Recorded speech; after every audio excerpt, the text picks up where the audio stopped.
Good morning. We're about to hear the third day of evidence from the former Detective Chief Inspector of the Special Demonstration Squad, Mike Dell, who was head of the unit between July 2001 and May 2005.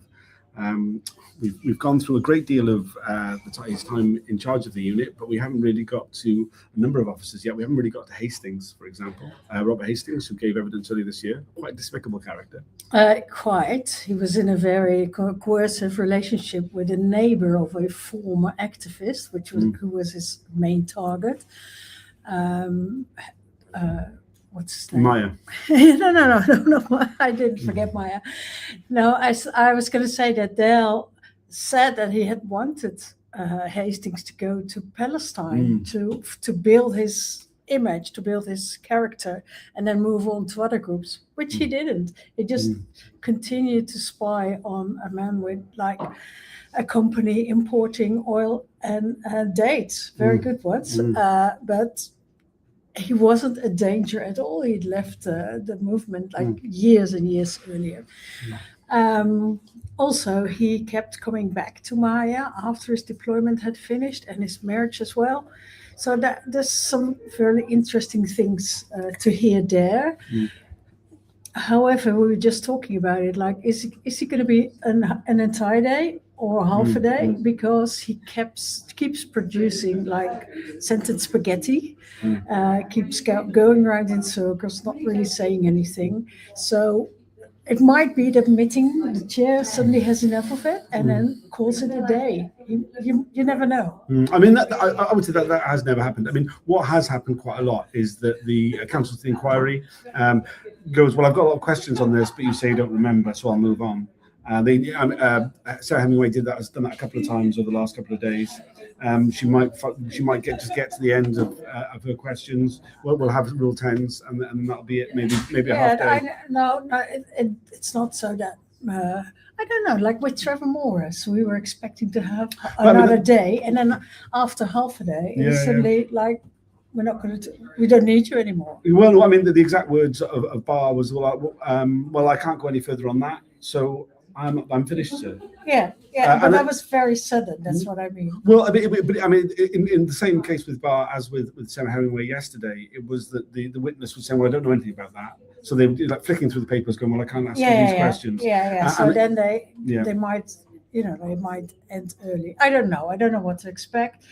What I did expect yesterday morning is that maybe he would get angry or he would spill some more beans than he did. It was a bit disappointing in that sense, quite disappointing. We have we got some nuggets, but not as much as we could have. We've got more bullshit, much more bullshit. He was certainly angry by the end of the day and had to be told not to take his frustrations out to the counsel of the inquiry by admitting.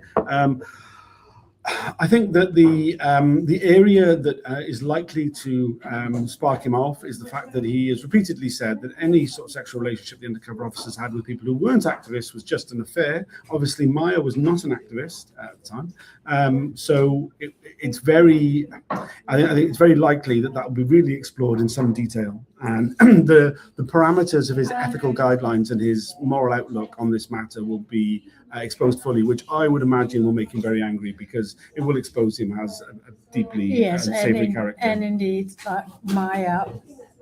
Maya's the relationship he had with Maya is very coercive and Maya's testimony was very, very moving, strong and moving. And they won't let it pass just like that. I think there's still a fair bit to revisit, particularly with Jason Bishop. Yep. There was a few lines of questioning which really felt needed to go further. A lot of that took place in what was the restricted part of yesterday's broadcast.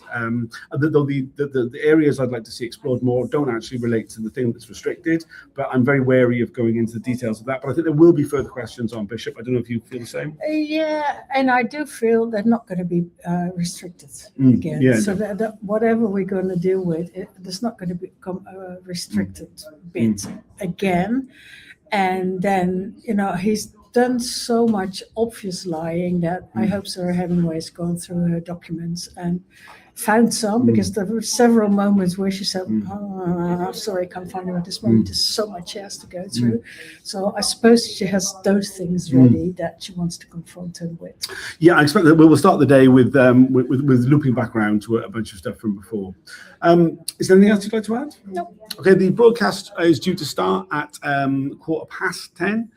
Hopefully it'll be on time, though often in the mornings it's not always the case of the inquiry. And we'll be doing these videos throughout the day, as we always do. Please help share the visibility of them. It makes a huge difference to how people know that the inquiry is taking place and that people